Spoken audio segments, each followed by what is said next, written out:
မင်းကလေးဟာသူမအသက်60ပြည့်တဲ့အခါတစုံတစ်ယောက်ကသူမစီကိုလှပတဲ့ပန်းစည်းလေးတွေပေးပို့လာမှာကိုမျှော်လင့်မိကြောင်းပြောခဲ့ပါတယ်။ဒါကိုကြားတဲ့အခါအမျိုးသားကသူမစီကိုပန်းတွေတေချာပေါက်ပို့ပေးပါမယ်လို့ကတိပေးလိုက်ပါတယ်။မင်းကလေးဟာအဲ့ဒီစကားကိုကြားပြီးအကြီးအကျယ်မင်းသက်သွားပါတယ်။သူမရှိကအမျိုးသားကဒီလိုစကားမျိုးပြောနိုင်မယ်လို့သူမလုံးဝမထင်ထားခဲ့လို့ပါ။အနေရခက်တာကိုပြေးပြောက်စေဖို့အတွက်သူမဟာအမျိုးသားကိုပန်းလှပြင်းကြီးတွေကိုအမြန်ပဲတင်ပေးလိုက်ပါတယ်။အမျိုးသားရဲ့လက်ကမင်းကလေးရဲ့လက်ကိုမတော်တဆထိမိသွားတဲ့အခါမှာတော့သူမဟာရုတ်တရက်ရှက်သွေးဖြတ်သွားပြီးစကားတော်မပြောနိုင်တော့ပါဘူး။နောက်ဆုံးမှာတော့အမျိုးသားဟာသူရှိကဘန်းတွေကိုအသုံးပြုပြီးမင်းကလေးကိုချစ်ခွင့်တောင်းလိုက်ပါတယ်။ဒါပေမဲ့မင်းကလေးကတော့ရှက်ကိုရှက်ကန်းနဲ့ပဲသူမရဲ့လက်ကိုပြန်ရုပ်သိမ်းလိုက်ပြီးနှစ်ယောက်သားတိတ်ဆိတ်စွာစိုက်ကြည့်နေမိကြပါတယ်။အဲ့ဒီနောက်မှာတော့အဖိုးအိုတယောက်ဟာသူမလာထားတဲ့ဘန်းတွေကိုလာယူပါတယ်။အဲ့ဒီအဖိုးအိုကမင်းကလေးကိုမတန်ဆွမ်းတဲ့အမျိုးသားတယောက်ကိုမှရီးစားအဖြစ်ရွေးချယ်ရသလားဆိုပြီးလှောင်ပြောင်လိုက်ပါတယ်။မင်းကလေးဟာအမျိုးသားစိတ်ဆိုးသွားမလားဆိုပြီးစိုးရိမ်တကြီးနဲ့လန့်ကြည့်လိုက်ပါတယ်။သူမကသူ့ကိုတောင်းပန်ခြင်းပေမဲ့စကားတွေမကုန်ပါတယ်။အဲ့ဒီနောက်ဆိုင်မှာဧည့်သည်တွေရောက်လာတာကြောင့်မင်းကလေးဟာအလုတ်ရင်လှုပ်လိုက်ရပါတယ်။သူမအလုတ်ပြီးလို့ပြန်လာတဲ့အခါမှာတော့အမျိုးသားဟာဆိုင်ကနေထွက်သွားခဲ့ပါပြီ။ရှေ့မှာကြံနေခဲ့တဲ့ဘန်းတွေကိုကြည့်ပြီးအမျိုးသားစိတ်ဆိုးသွားပြီလို့သူမထင်လိုက်ပါတယ်။ညနေပိုင်းမှာတော့သူမဟာ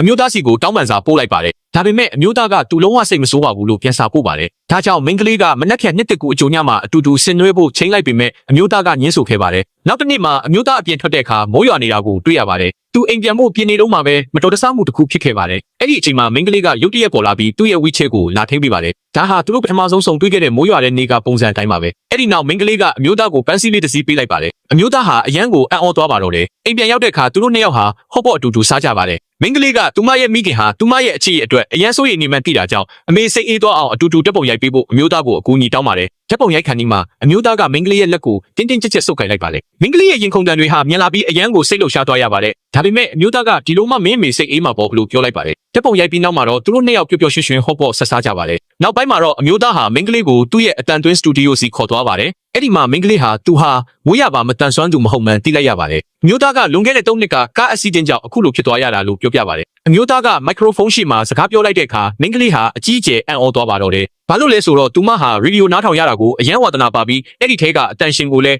အရန်သဘောကျခဲ့လို့ပါ။အခုတော့သူမသဘောကျနေတဲ့အဲ့ဒီအတန်ရှင်ဟာသူမရှိကအမျိုးသားကိုယ်တိုင်ဖြစ်နေတာကိုသိလိုက်ရပါပြီ။အဲ့ဒီအချိန်မှာပဲမင်းကလေးရဲ့မျက်ကပ်မှန်ဟာရုတ်တရက်ပြုတ်ကျသွားပါတယ်။သူမဟာအိမ်ပြန်ကျင်တာကြောင့်အခန်းထဲကနေအလောတကြီးထွက်ဖို့ပြင်ပေမဲ့အမျိုးသားကသူမကိုဆွဲယူပြီးသူ့ရဲ့ရင်ခွင်ထဲမှာပွေ့ဖက်လိုက်ပါတယ်။အဲ့ဒီနောက်သူမရဲ့မျက်ကပ်မှန်ကိုကိုယ်တိုင်ထုတ်ပေးပြီးကူညီပေးခဲ့ပါတယ်။ဒီအချိန်မှာတော့မင်းကလေးဟာသူမရှိကအမျိုးသားကိုအကျွမ်းမဲ့ချစ်မိသွားပါတော့တယ်။